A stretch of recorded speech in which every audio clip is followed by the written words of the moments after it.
itu kan sah-sah saja orang berpraduga, ya kan? Sah-sah saja orang berpraduga. Tapi seringkali para penderita NPD ini mereka kan suka tidak merasa bahwa dirinya bermasalah, gitu ya, merasanya paling benar terus. Biasanya mereka itu akan menginjak orang lain, menjatuhkan orang lain, menyalahkan orang lain demi dia yang naik, demi dia yang dianggap benar, demi dia mendapat pujian.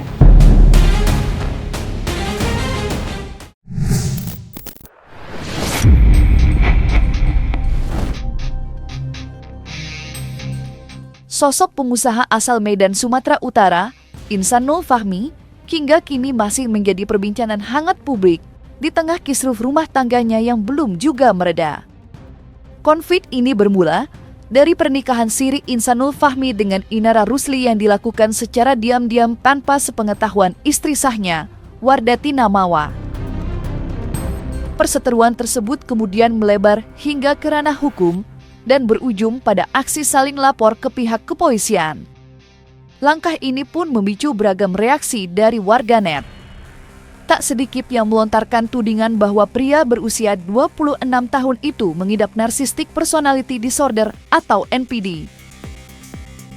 Menanggapi tudingan tersebut, Insanul Fahmi akhirnya angkat bicara melalui unggahan di akun Instagram pribadinya.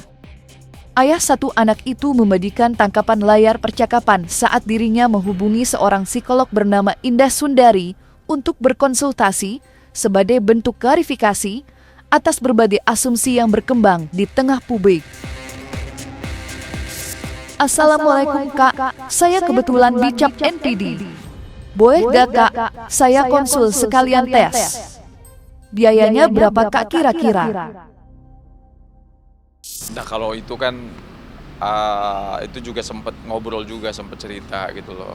Ya itu kan sah-sah saja orang berpraduga, ya kan, sah-sah saja orang berpraduga. Tapi yang bisa mengatakan apakah dia mengidap penyakit itu, ya itu harus ahlinya lah yang memang mengatakan demikian gitu loh. Tapi kalau cuman praduga, asumsi, ya itu hanya perkiraan-perkiraan yang nggak pas lah gitu loh. Namanya orang kalau lagi kena musibah, lagi ada masalah, pasti kan mentalnya kan tidak stabil. Itu adalah manusiawi normal gitu loh. Saya pikir semua orang ketika ada masalah pasti dia emosinya tidak stabil gitu. Jadi kita juga harus memaklumi lah. Cuman kalau saya lihat kan sekarang ini dia udah mulai tenang gitu loh. Banyak dukungan dari teman-teman, banyak yang ngedoain gitu loh. Ya memberikan support lah. Kalau memang ya manusia kan gak ada yang sempurna ya, terlepas apapun itu gitu. Walaupun dia menyampaikan juga bahwa dia itu kan sudah izin sebelumnya ya kan kepada Mawa, dia mau berpoligami gitu loh.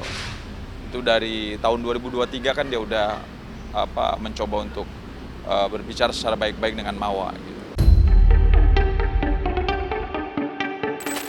Tudingan warganet yang mengecap Insan sebagai sosok yang diduga mengidap NPD turut menyita perhatian psikolog ternama, Nur Cahyati. Menyikapi ramainya perbincangan tersebut, Nur Cahyati pun mencoba meluruskan, sekaligus memberikan pemahaman kepada publik terkait apa sebenarnya gangguan kepribadian NPD itu sendiri.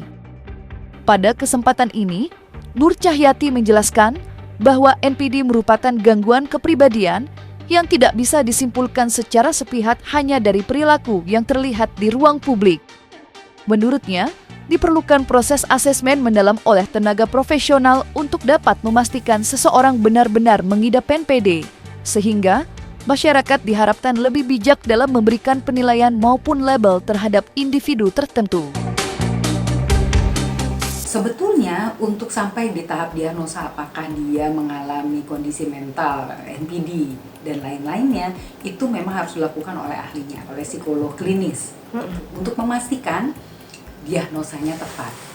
Kalau diagnosanya tepat, maka diharapkan akan didapatkan treatment dan penanganan yang tepat. Kan tujuannya tadi ya, adanya perubahan atau perbaikan, baik perilaku, pikiran, yang pada akhirnya nanti meningkatkan kualitas kehidupan gitu. Jadi jangan sampai diagnosa sendiri, lalu menjudge dirinya sendiri, tapi lalu juga nggak paham harus gimana aku setelah dengan diagnosa ini. Pada akhirnya nantinya jadinya stres atau frustasi sendiri. Tapi seringkali para penderita NPD ini mereka kan suka tidak merasa bahwa dirinya bermasalah gitu ya, merasanya paling benar terus, ngerasanya bahwa tindakan, pemikiran, semua keputusannya itu adalah sesuatu hal yang tepat, benar gitu, selalu menyalahkan orang lain. Nah biasanya orang-orang yang NPD ini mereka sulit sekali mau datang untuk konsultasi, mau untuk mengasesmen dirinya gitu, karena ngerasanya bukan aku yang salah, kok dia yang salah. Kalau untuk orang-orang yang NPD itu biasanya mereka itu akan menginjak orang lain, menjatuhkan orang lain, menyalahkan orang lain demi dia yang naik, demi dia yang dianggap benar, demi dia mendapat pujian gitu ya. Tapi kalau untuk orang-orang yang lalu masih bisa untuk ya saya salah, saya mengaku khilaf, bla bla segala macam hanya demi mendapatkan empati dari orang lain, simpati orang lain, yang pada akhirnya lalu orang lain memaklumi, mentoleransi kesalahannya, itu bisa dibilang bukan ciri NPD gitu ya. Bisa jadi ini cara dia untuk bisa menarik empati dan simpati orang lain melalui kelemahan yang dia miliki, melalui menganggap dirinya sebagai korban, menganggap bahwa kesalahannya adalah sebuah bentuk ketidaksempurnaan manusia gitu ya, yang pada akhirnya nanti orang lain jadinya memaklumi, terus merangkul dia, mau memberikan pertolongan. Itu sebenarnya hanya satu cara aja untuk memastikan perspektif yang dia putar balikan tadi itu bisa mengena dan memastikan bahwa dia mendapat keuntungan dari hal tersebut. Sebelum namanya kembali viral akibat tudingan terkait NPD, kemunculan Insanul Fahmi untuk pertama kalinya di hadapan publik juga tak kalah mencuri perhatian. Pria berusia 26 tahun itu akhirnya muncul ke ruang publik dan membeberkan secara terbuka kisah di balik pernikahannya, baik dengan Wardatina Mawa maupun dengan Inara Rusli. Dalam kemunculan perdananya tersebut, Insan mencoba mengupas tuntas berbagai versi cerita yang selama ini beredar. Namun, alih-alih meredam polemik, pernyataan Insan justru memancing reaksi keras dari pihak Wardatina Mawa. Seolah tak terima dengan apa yang disampaikan Insan, Mawa pun meluapkan kekecewaan dan emosinya melalui unggahan di media sosial. Meski demikian, luapan amarah Mawa tampaknya tidak sedikit pun menyurutkan langkah Insan. Kalau untuk melihat preskon sendiri, kemarin memang Mawa agak kecewa ya. Kenapa yang diduga misalnya ada aib-aib yang dibuka seperti itu.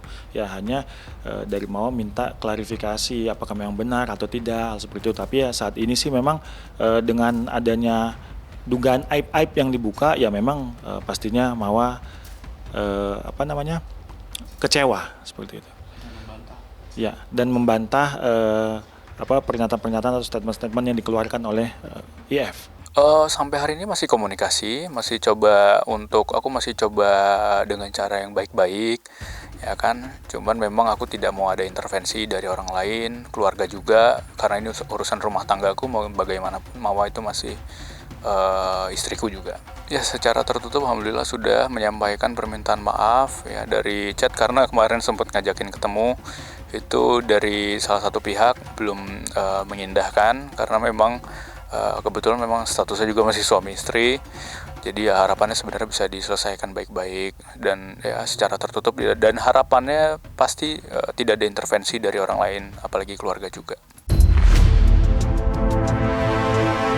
Dalamnya kekecewaan yang dirasakan Wardatina Mawa tentu bukan tanpa alasan. Rasa pahit itu muncul setelah kemunculan perdana Insanul Fahmi di hadapan awak media beberapa waktu lalu. Dalam kesempatan tersebut, Insan dinilai tak segan mengungkap berbagai kekurangan dalam rumah tangga mereka secara terbuka. Mulai dari perilaku dan cara berkomunikasi Mawa yang disebut Insan cenderung keras, deretan permintaan yang dianggap kurang objektif, hingga dugaan seringnya Mawa meninggalkan rumah, semuanya diungkapkan Insan tanpa ragu di hadapan publik. Pernyataan-pernyataan itu pun sontak menuai sorotan dan memicu reaksi keras. Padahal, saat ditemui awak media pada 22 Desember 2025 lalu, pihak Mawa justru menyampaikan keterangan yang berbanding terbalik dengan pengakuan Insan. Jadi cara ngomongnya tuh ngeras. Aku pulang kerja capek diras. Ya kan, pulang kerja capek, kadang-kadang nggak lihat momentum, hanya bahkan kadang-kadang pernah minta pecat karyawan karena karyawannya cewek tanpa alasan yang objektif. Mungkin terlalu posesif juga itu yang buat kadang-kadang nggak nyaman. Kayak kadang karyawannya waktu itu karyawan yang ya salah satu karyawan terbaik, terus habis itu minta dikeluarin tanpa alasan yang jelas. Terus habis itu dia ngeluarin statement bahwasanya lebih baik aku atau dia yang keluar lah, urusannya apa kan nggak ada urusannya. Kemudian juga dia sering keluar rumah tanpa izin, sering lebih dengerin keluarganya dan teman-temannya. Sering sih, dari sebelum itu juga dia sering keluar rumah. Kalau misalnya itu kadang-kadang HP-nya dimatiin atau dibikin mode pesawat. Jadi kayak kadang-kadang ditinggal juga Afnan sama aku. Jadi kayak yaudah aku husnuzon aja sih. Kayak udahlah ada waktu jadi main-main sama anak walaupun capek gitu kan. Tapi kadang-kadang kan kita laki-laki pulang kerja ingin istirahat gitu kan. Apalagi Mawa itu bukan yang aku haruskan kerja nggak ada masalah, tapi tanggung jawab aku selesai dulu. Aku nggak mau dilayanin pembantu, aku nggak mau dilayanin ART, aku mau yang dilayani itu istriku. Kalau misalnya yang layanin aku pembantu, mending aku nikahin pembantu.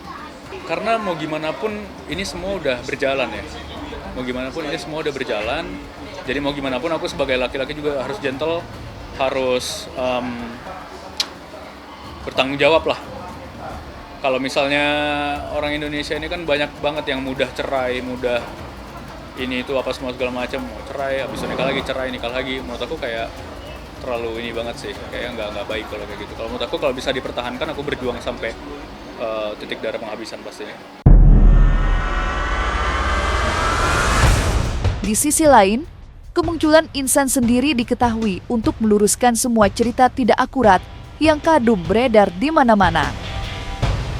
Selain itu, lewat kemunculannya Insan juga berupaya mengajak Mawa untuk duduk bersama bermediasi berdua. Dengan harapan, semua prahara rumah tangga mereka dapat selesai dengan damai tanpa perlu campur tangan aparat penegak hukum. Menanggapi itu, pihak kuasa hukum Mawa pun buka suara. Mereka menjelaskan bahwa Mawa keberatan bila mediasi dilakukan berdua.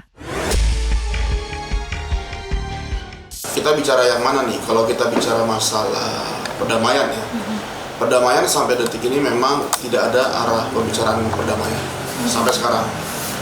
Hanya memang ada dari pihak Insan itu mengirimkan WA kepada Mawa untuk bertemu berdua.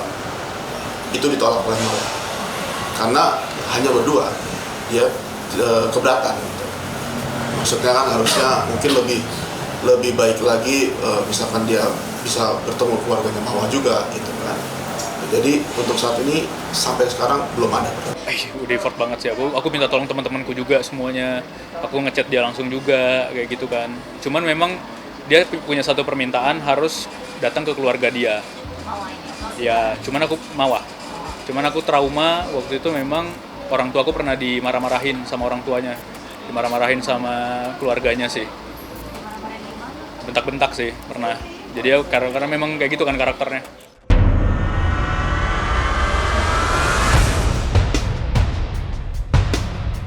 Nah, selesai sudah Cumi Lovers. Jangan lupa untuk like, subscribe, dan juga share channel YouTube Cumi Cumi.